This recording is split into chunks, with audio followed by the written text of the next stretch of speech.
తెలుగు రాష్ట్రాలుగా విడిపోయి 10 ఏళ్లకు పైగా నేటికి జల జగడాలు కొనసాగుతూనే ఉన్నాయి. నీటి వాగ్వాదాలు తరచుగా ఉద్రిక్తతలకు దారితీస్తున్నాయి. 10 ఏళ్లు దాటిన జలాల పంపకాలపై స్పష్టత రాకపోవడంతో జోక్యానికి కేంద్రం ముందుకు వచ్చింది. ఈ నెల 16న దేశ రాజధానిలో తెలుగు రాష్ట్రాల సీఎంల సమావేశం ఏర్పాటు చేసింది. దీనిలో చక్కని పరిష్కారం వస్తుందా? Have a look.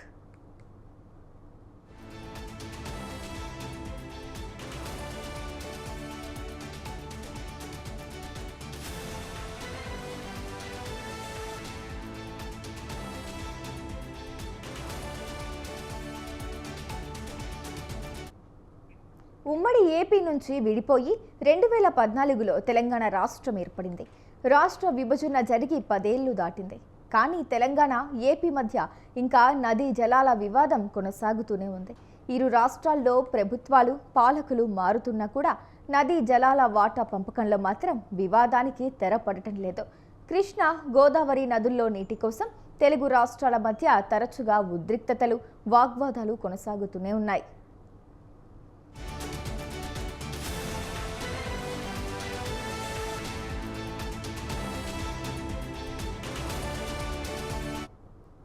తెలంగాణలో బీఆర్ఎస్, ఏపీలో వైసీపీ ప్రభుత్వం ఉన్నప్పుడు అప్పటి సీఎంలు కేసీఆర్, జగన్ ఓసారి సమావేశమయ్యారు.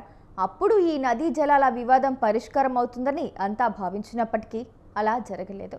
ఇప్పుడు ప్రభుత్వాలు మారిపోయాయి. ఇటీవలే సీఎంలు రేవంత్ రెడ్డి, చంద్రబాబు కూడా సమావేశమయ్యారు.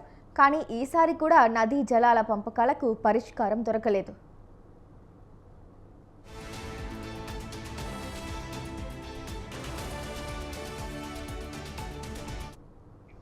కేంద్ర ప్రభుత్వం జోక్యంతో కూడా కొన్నిసార్లు ఇరు రాష్ట్రాల ఉన్నతాధికారులు సమావేశమయ్యారు.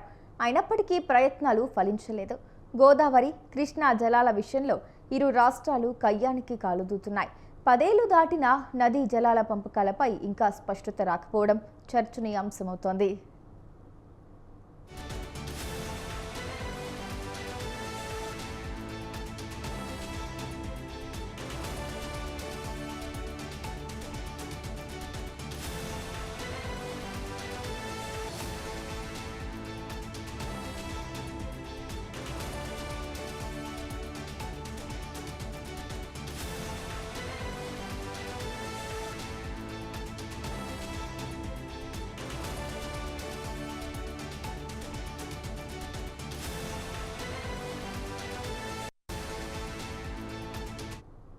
దక్షిణ భారత్లో ప్రవహించే నదుల్లో కృష్ణా, గోదావరి కీలకమైనవి. ఈ రెండు కూడా తెలంగాణ, ఏపీ మాత్రమే కాకుండా మహారాష్ట్ర, కర్ణాటకలో కూడా ప్రవహిస్తాయి. అయితే నదీ జలాలను రాష్ట్రాల మధ్య పంపిణీ చేయడం కోసం కేంద్ర ప్రభుత్వం 1969లోనే బచావత్ ట్రిబ్యునల్ను ఏర్పాటు చేసింది. ఈ కమిటీ నదీ జలాలను ఏ రాష్ట్రం ఎంత వాడుకోవాలో నిర్ణయించింది. ఇందులో మహారాష్ట్రకు 560 టీఎంసీలు, కర్ణాటకకు 700 టీఎంసీలు, ఆంధ్రప్రదేశ్కు 811 టీఎంసీల నీటిని కేటాయించింది.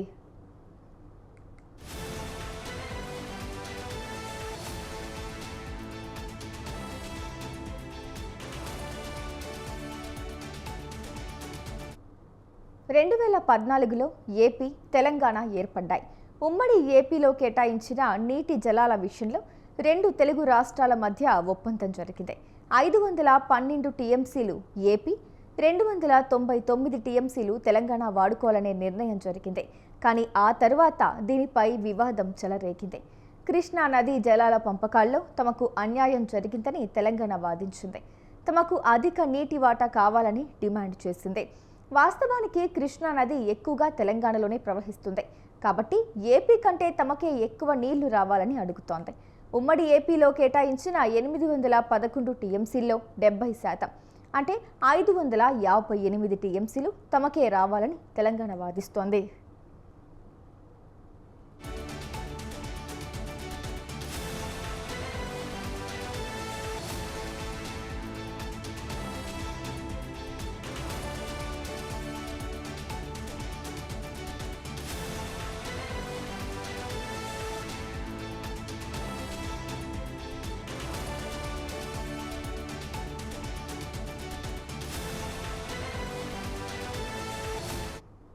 మరోవైపు తెలంగాణ వాదనను ఏపీ ఖండిస్తోంది. కృష్ణా జలాల్లో తమకే ఎక్కువ వాటా కావాలని డిమాండ్ చేస్తోంది. ఇలా వాటాలపైనే ఇరు రాష్ట్రాల మధ్య వాగ్వాదాలు జరుగుతున్నాయి. అంతేకాదు ఈ కృష్ణా నదిపై నిర్మించే ప్రాజెక్టులపై కూడా తెలంగాణ, ఏపీ తీవ్ర అభ్యంతరం వ్యక్తం చేస్తున్నాయి. ఓవైపు ఏపీ అక్రమంగా ప్రాజెక్టు నిర్మిస్తోందని తెలంగాణ, మరోవైపు తెలంగాణ అక్రమంగా నిర్మిస్తోందని ఏపీ అంటున్నాయి. దీంతో ఇలా కృష్ణా నదీ జలాలపై వివాదానికి తెర పడటం లేదు.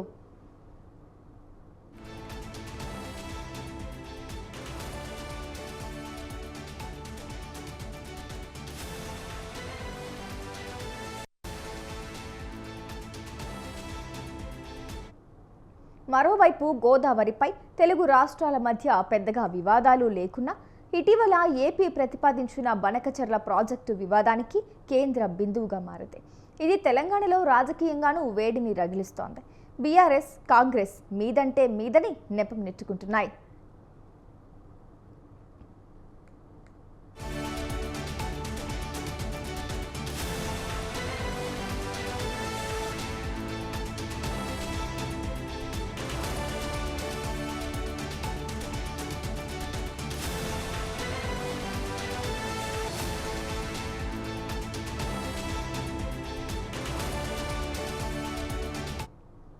ఈ పరిస్థితుల్లో తెలుగు రాష్ట్రాల మధ్య నెలకొన్న జల వివాదాలను పరిష్కరించేందుకు కేంద్రం ముందుకు వచ్చింది. దేశ రాజధాని ఢిల్లీలో తెలుగు రాష్ట్రాల సీఎంలు రేవంత్ రెడ్డి, చంద్రబాబుతో ఎల్లుండి సమావేశం ఏర్పాటు చేసింది. చంద్రబాబు ఢిల్లీ పర్యటన నేపథ్యంలో ఈ కీలక నిర్ణయం వెలువడింది. కేంద్ర జలశక్తి మంత్రి నేతృత్వంలో జరగనున్న ఈ సమావేశంలో జల వివాదాలపై ఇరువురు ముఖ్యమంత్రులు చర్చించనున్నారు.